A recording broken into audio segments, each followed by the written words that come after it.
বুকুখন উঠি অহা বয়সতে মোৰ জীৱনলৈ প্ৰেমৰ প্ৰস্তাৱবোৰ আহিবলৈ ধৰিলে। ৰাস্তাৰে অহা যোৱা কৰিব নোৱাৰি ডেকা ল'ৰাবোৰৰ পৰা বিভিন্ন কমেণ্ট আহে। মুকলিকৈ ঘৰৰ বাৰান্দাত থাকিব নোৱাৰোঁ। ৰাস্তাৰ পৰা ডেকা নাই বুঢ়া নাই মোকেই চাই যায়। এনেদৰে সন্মানীয়জনৰ চকুতো বেলেগ চাউনি দেখোঁ।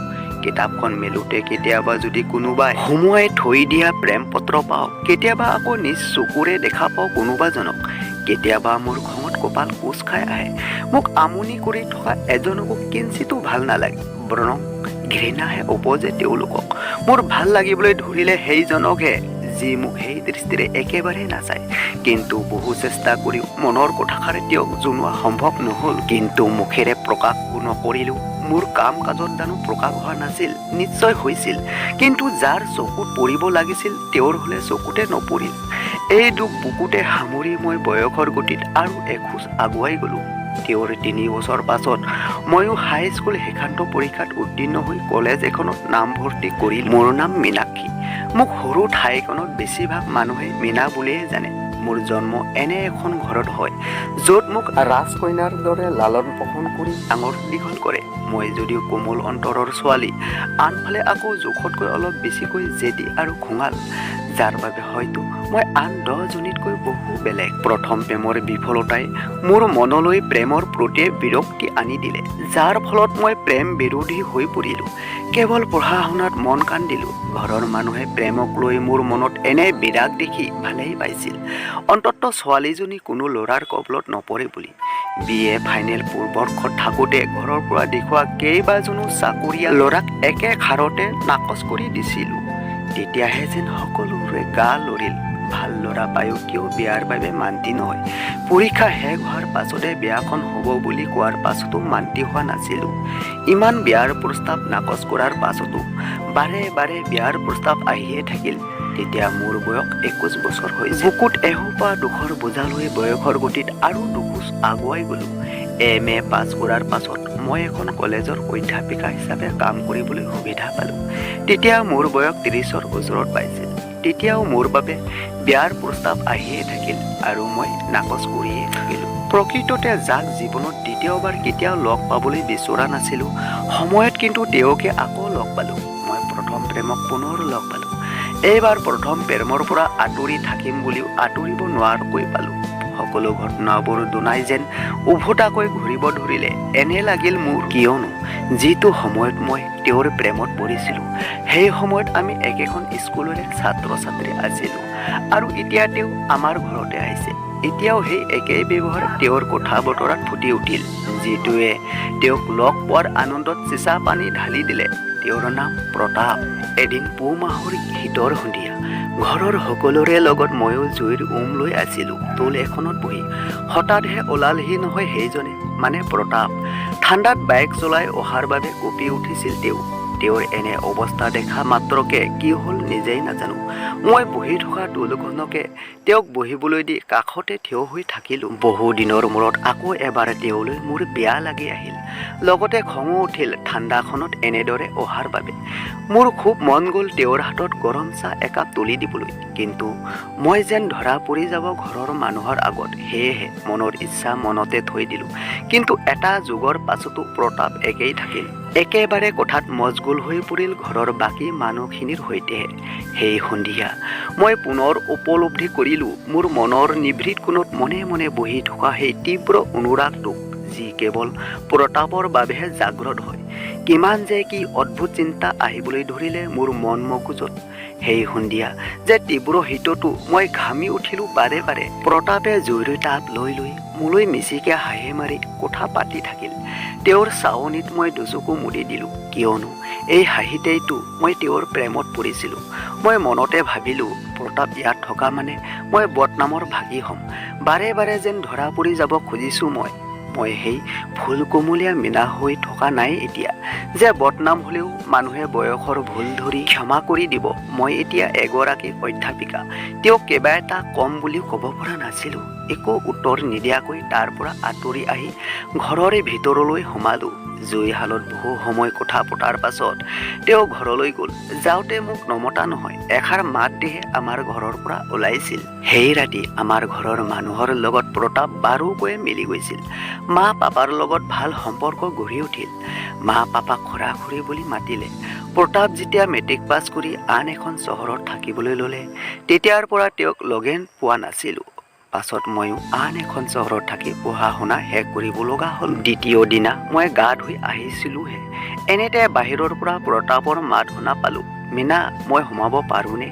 ঘৰত কোনো নাছিল। ভাবি চিন্তি এনেকৈয়ে দুৱাৰখন খুলি দিলোঁ। পুনৰ নিজৰ বুকুৰ স্পন্দন নিজেই শুনিলোঁ। প্ৰতাপে সোমাই নিজৰ নিচিনাকৈ মোক যেন জেৰাহে কৰিলে। কি হ'ল? ইমান মাতিলোঁ, মাত এটা দিয়া নাই যে? মই মোৰ চুলি কোচা মোহাৰি মোহাৰি ক'লোঁ, মই বাথৰুমত আছিলোঁ। মই লক্ষ্য কৰিলোঁ প্ৰতাপে কাঢ়িছে। মই তেওঁক বহিবলৈ কৈ পাকঘৰ পালোহি। 5 মিনিটৰ ভিতৰতে আদা জালুক দি সুন্দৰকৈ চাহ একাপ বনাই আনিলোঁ। তেওঁলৈ বুলি আগবঢ়াই ক'লোঁ, এয়া খাই লওক, আৰাম পাব। তেওঁ চাহকাপ হাতত লৈ ক'লে, একদম মাক চাই যে। খুৰীৰ হাতৰ এনে গৰম চাহ কালি খাই মজা লাগিল।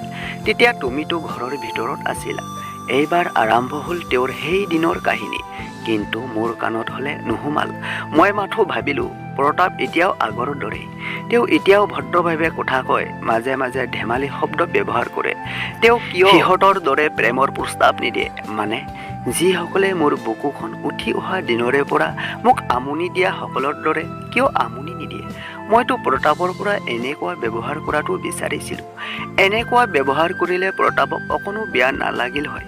মই অলপো আমনি নাপালোঁ হয়। আন 10জনক যেনেদৰে ঘৃণা উপজিছিল, তাৰ বিপৰীতে তেওঁৰ প্ৰতি মৰম উপজিলে হয়। কিন্তু প্ৰতাপ আগৰ দৰে একে হৈ আছে। মোৰ 30 বছৰীয়া সুন্দৰী দেহটো এতিয়াও পুৰুষে পাগল হৈ আছে, এতিয়াও বিয়াৰ প্ৰস্তাৱ লৈ আহে। কিন্তু প্ৰতাপক মোৰ এই দেহ কিয় আকৰ্ষণ নকৰে? কিয় মোৰ কথা বতৰা চাউনি বুজি নাপায়? নে কি কৈ দিওঁ আপোনাক ভাল পাওঁ বুলি? নাই নাই, তেওঁৰ ভাল পোৱা আছেই চাগে। মই এনেদৰে ভাবি আছোঁ আৰু তেওঁ সেই স্কুলীয়া দিনৰ কাহিনী শুনাই আছে। মোৰ কাণত একো নুসুমাল। মোক এনেদৰে ভাবি থকা দেখি প্ৰতাপে ক'লে, হেই, কি ভাবি আছা? প্ৰতাপৰ মাতত মই চক খাই উঠিলোঁ আৰু মোৰ সৰু চকু জুদিৰে আৰু সৰু কৰি হাঁহি এটা মাৰিলোঁ। মোৰ হাঁহি তেওঁ ক'লে, তোমাৰ সৰু চকুৰ এনে হাঁহি মোৰ বৰ প্ৰিয় জানানে? প্ৰতাপে পুনৰ আৰম্ভ কৰিলে। তেওঁৰ কথাত মই লাজেই কৰিব নে খঙেই কৰিব নিজেই ধৰিব নোৱাৰিলোঁ। মাথো মনৰ ভাৱ মনতে ৰাখি মই ক'লোঁ, তেনেহ'লে আপোনাৰ মানুহজনীও মোৰ দৰে সৰু চকু আৰু হাঁহিলে মোৰ দৰে আৰু সৰু হৈ যায় চাগে। তেওঁ পুনৰ হাঁহি এটি মাৰি ক'লে, হয় হয়। তেওঁৰ এই উত্তৰত মোৰ কাণ মোৰ চব গৰম হৈ আহিল। মানে প্ৰতাপ দা বিয়া পাতিলে। অনিচ্ছা সত্ত্বেও মই তেওঁৰ কথাখিনি শুনি থাকিলোঁ। কথা চহকী প্ৰতাপৰ কথা শেষ নহয়হে নহয়। মোৰ অন্তৰখন ভিতৰে ভিতৰে কান্দি উঠিল। তথাপিও নিজকে চম্ভালি ৰাখি তেওঁৰ লগত বহি থাকিলোঁ। এইবাৰ তেওঁ মোৰ বিষয়ে সুধিলে, পিছে তুমি হেনো বিয়া বাৰু নপতাকৈ আছা, কিয় মই জানিব পাৰোঁনে? মই নিজৰ মনৰ বেদনাখিনি যেনে তেনে সম্বৰণ কৰি ক'লোঁ, সকলো ঘটনাৰ আঁৰতে এটা কাৰণ থাকে। মোৰো বিয়া নপতাৰ বাবে কাৰণ নথকা নহয়, কিন্তু মই এনেকৈয়ে সুখী। মই কোমলকৈ কোৱাত তেওঁ আকৌ ক'লে, মীনা, কাৰণ যিয়েই নাথাকক, মানুহে বিয়া পাতি চাব লাগে, বুজিছা? সকলোৰে এক সুকীয়া মাদকতা আছে। সেইদিনা প্ৰতাপ যোৱাৰ পাছত খঙে দুখে একাকাৰ হৈ মই গোটেই দিনটো গোটেই ৰাতিটো কান্দিলোঁ। ঠিক এযুগ আগতে প্ৰতাপ হাইস্কুল এৰি যাওঁতে কন্দাৰ দৰে। কিন্তু এতিয়া মোৰ নিজলৈকে খং উঠি আহিল। মোক তেওঁক ভাল লাগিছিল। তাকে মই কৈ দিয়াহেঁতেন এইটো আফচোচ কৰি থাকিব নালাগিলহেঁতেন। কিন্তু মই মোৰ মনৰ বতৰা তেওঁক দিব নোৱাৰিলোঁ। কোৱা হ'লে খুব বেছি তেওঁ মোক বিয়া পালেহেঁতেন বা তেওঁৰ হাতৰ পৰা 2টা চৰ খালোহেঁতেন। মই নিজকে দোষিবলৈ একো বাকী নাথাকিল। সপ্তাহ দিন ৰাতি একাকাৰ হৈ মোৰ অন্তৰখন কান্দি পাৰ কৰাই দিলে। তাৰ পাছত ঘটনাটো অন্য দিশেহে গতি কৰিলে। এসপ্তাহৰ পিছত প্ৰতাপ দাহঁতৰে গাঁৱৰে এজনী বান্ধৱীক লগ পালোঁ, যিজনী মোৰ হাইস্কুলৰ বান্ধৱী হয়। তাইক প্ৰতাপ দাৰ বিষয়ে সোধাত হাঁহি হাঁহি ক'লে, কোনে ক'লে তোমাক প্ৰতাপ দা বিয়া পাতিলে বুলি? মই আচৰিত হৈ ক'লোঁ, প্ৰতাপ দা নিজেই কৈছিল মোক। মোৰ দৰে সৰু চকু জুৰিৰে হাঁহি থাকে হেনো।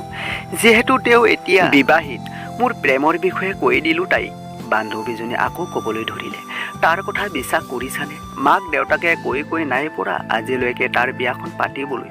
এতিয়া তাৰ বয়স 33 হ'ল, কিনো ভাবি আছে সিহে জানে। বান্ধৱীজনীৰ মুখেৰে বিয়া নপতাৰ কথা শুনি মই কেৱল ভাবি থাকিলোঁ, কিয় মোক জীয়া ভাগিটো মাতিলে। তেওঁ মোক চাবলৈ আকৌ এজন আহিব। তেওঁ এজন চৰকাৰী কোম্পানীৰ অফিচাৰ। মই এইবাৰ না কৰা নাই। মই প্ৰতাপৰ গাড়ীখন ভাড়াত বিচাৰিছোঁ বিয়াৰ বাবে। বিয়াৰ কথা চলি থাকোঁতে প্ৰতাপ আমাৰ ঘৰত উপস্থিত হ'ল। মইতো সাজুৱে আছিলোঁ বিয়াৰ বাবে। মই যেন এইবাৰ এখন যুদ্ধলৈহে ওলাইছোঁ, এনে ভাৱত নিজক সাজু কৰিলোঁ মই। এইবাৰ কিন্তু প্ৰতাপ চুপ। মইহে তেওঁক সুধি আছোঁ বৌক কিয় নানিলে বুলি। একে কোবত হয়তো প্ৰতাপে অতিষ্ঠ হ'ল। মোক উভতি ধৰি ক'লেহি, তুমিচোন কৈছিলা তুমি অকলেই সুখী বুলি, পিছে এইবাৰ কিয় বা বিয়া হ'বলৈ মন মেলিলা? তেওঁৰ এনেধৰণৰ প্ৰশ্নত এটা দীঘল উশাহ লৈ ক'লোঁ, ঘৰৰ মানুহৰ ইচ্ছা। কি কৰিম, মাক দেউতাকৰ ইচ্ছাটো পূৰ কৰিবই লাগিব। মোৰ কথাত সিও হয়ভৰ দিলে, নিদিও নোৱাৰি। কিয়নো মই ঠিক কথাই কৈছোঁ। মোৰ কথাত হয়ভৰ দি তেওঁ আকৌ ক'লে, তুমি বৌৰ কথা সুধিছিলা নহয়? তেওঁৰ মানে 8 মাহ চলি আছে, সেয়েহে ইমান দূৰ গাড়ীত উঠাই অনাটো এতিয়া সম্ভৱ নহয় তেওঁৰ বাবে। তথাপিও মনৰ ভাৱ মনতে ৰাখি ভাবিলোঁ, তোকো আজি শিকাই আছোঁ। মই পুনৰ আৰম্ভ কৰিলোঁ, হয় দেই, তেওঁ আহে কেনেকৈ? পিছে মই এবাৰ মানিলোঁ, কাৰণ দেউতাৰো দেহা আজিকালি ভালে নাথাকে। সেয়েহে কনাই হওক খুৰাই হওক বিয়া তেওঁলৈকে হ'ম। আচলতে কি জানেনে, মই এনেও বাহিকতাত গুৰুত্ব নিদিওঁ। এনে এজন লোককহে বিচাৰোঁ যাক মই চকু মুদি বিশ্বাস কৰিব পাৰোঁ, যি মোক কেতিয়াও মিছা নকয়। এই হৰপাত মই তেওঁলৈ উদ্দেশ্য কৰি মাৰিলোঁ, যাৰ ফলত বহু পৰ মনতাই বিৰাজ কৰিলে আমাৰ দুয়োৰে মাজত। মই ভাবিলোঁ, মই আজি মনে মনে থাকিলে নহ'ব।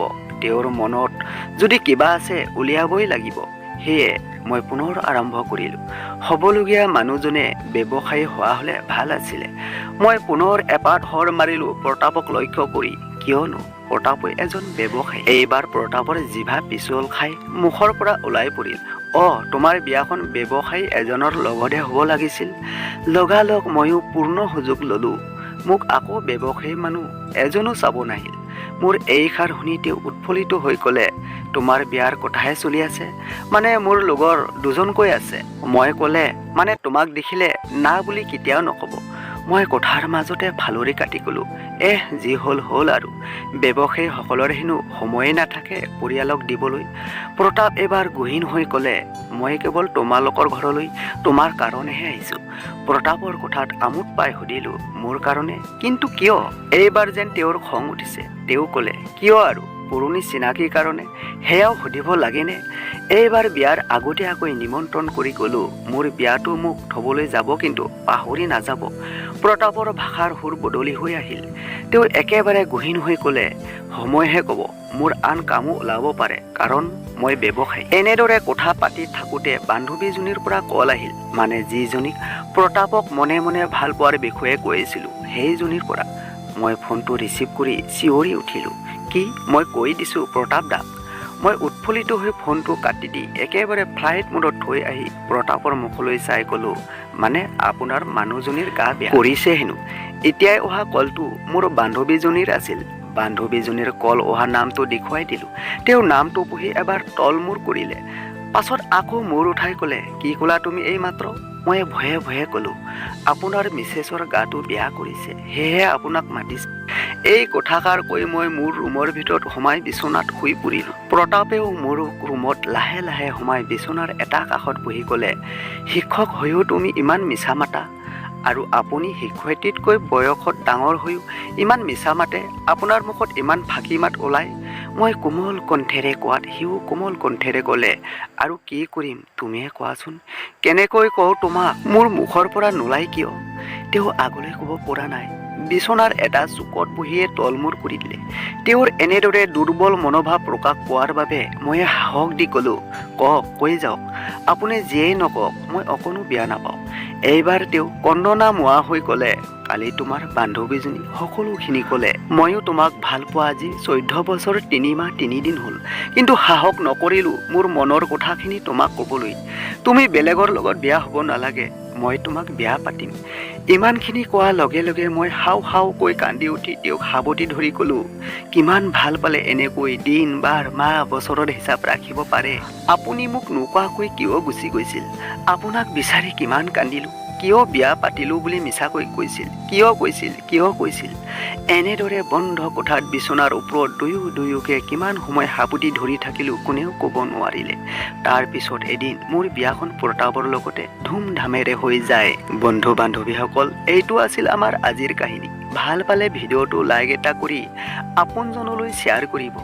এনেকুৱা ভিডিঅ' পাবলৈ হ'লে আমাৰ চেনেলটো ছাবস্ক্ৰাইব কৰিব।